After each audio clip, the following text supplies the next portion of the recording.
Imagine a sprawling, ancient metropolis packed with thousands of residents.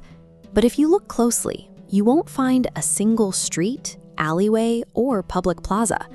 To get anywhere, you had to walk across your neighbor's roof. The entire settlement was a continuous honeycomb of mud brick houses built flush against one another. People navigated the city exclusively on these flat rooftops, climbing down wooden ladders and dropping into their homes through small openings in the ceiling. This is Çatalhöyük. It thrived about 9,000 years ago in what is now southern Anatolia. Spanning 13.5 hectares, it housed up to 8,000 people at its peak. For decades, archaeologists relied on the urban revolution theory to explain early cities. The standard assumption was that once early humans mastered farming and generated a food surplus, that wealth inevitably created social classes, specialized elites, and a stark divide between the rich and the poor. Yet Çatalhöyük stood strong for 1,400 years and never built a single palace. Despite its massive population density, there is absolutely no archaeological evidence of administrative buildings, central plazas, or a centralized ruling elite. By operating purely as a massive, coordinated collective, this ancient settlement proves that early humans could organize thousands of people into a sophisticated urban environment without ever inventing a ruling class. Leaving the bright, communal activity of the rooftop, you would climb down a wooden ladder into a heavily shaded, windowless interior. Every single house in the city was roughly the same. They were self-sufficient, rectangular units equipped with their own ovens, food storage bins, and raised sleeping platforms, sealed perfectly against the outer walls of the neighboring homes. The residents were incredibly meticulous about maintaining these domestic spaces. They constantly refreshed their living areas, smoothing fresh mud plaster over the walls and floors. In some homes, archaeologists have counted up to 450 distinct layers of plaster. These interiors were intensely decorated. The walls featured intricate geometric patterns and vivid narrative scenes of people hunting and baiting wild animals. They mounted real bull horns and sculpted heavy reliefs of bears and leopards directly into the plaster, often right next to where they slept. All of this art, daily survival, and ritual practice happened entirely inside these independent family units. No one commuted to a separate public temple or a specialized workshop to craft goods. By restricting all aspects of life to thousands of physically identical, self-sustaining cubes, the architecture itself made it nearly impossible for any one family to hoard resources or physically dominate the layout of the town.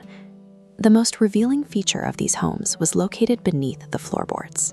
When a member of the household died, they were buried in the dirt right underneath the raised sleeping platforms. When excavators find multiple generations buried beneath a single house, the logical assumption is that they are looking at a biological family tree, passing down property and status from parent to child. DNA analysis of these skeletons tells a different story. The individuals buried together, who ate together in life, shared almost no biological connection to each other. Instead of organizing by strict bloodlines, the community actively mixed its population. Children may have been fostered out to different homes, and individuals belonged to cross-cutting associations, like specialized hunting or medicine societies, that forged powerful, lifelong obligations across entirely different households. The city did have certain structures known as history houses, larger homes featuring more elaborate art and a higher number of burials beneath their floors. Yet, because these cross-cutting social networks constantly redistributed loyalties and resources, even the residents of these highly respected homes could never consolidate enough wealth to elevate themselves into an elite ruling class. This deliberate scrambling of genetic lineages acted as a hidden social mechanism. By breaking the link between biological descent and physical property, the community actively prevented the accumulation of inherited wealth. Over the centuries, particularly during what archaeologists call the middle phase, the settlement grew intensely crowded. The physical gaps between the mud brick walls disappeared almost entirely as the population reached its absolute peak. Human remains from this period show high fertility rates, but they also reveal the severe biological toll of living in such tight quarters. The skeletons bear the marks of widespread physical stress, dietary strain, and frequent infections. The sheer density eventually pushed the settlement to its limits.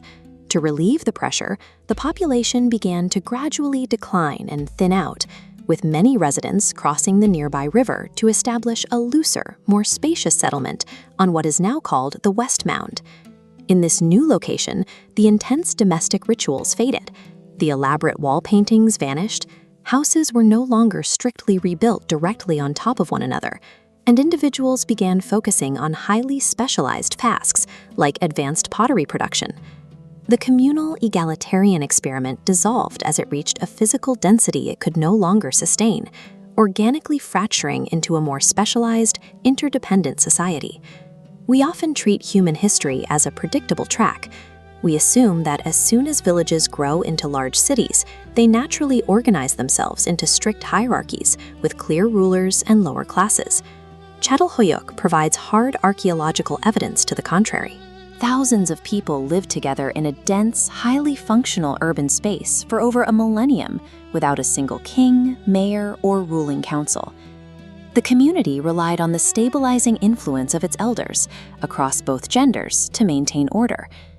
This balance is reflected heavily in the site's rich art, particularly in iconic clay figurines of powerful, seated women. 9,000 years ago, early humans proved they possessed the social engineering skills to build a massive, complex, and enduringly equal society. Hierarchy is a choice, not a biological requirement.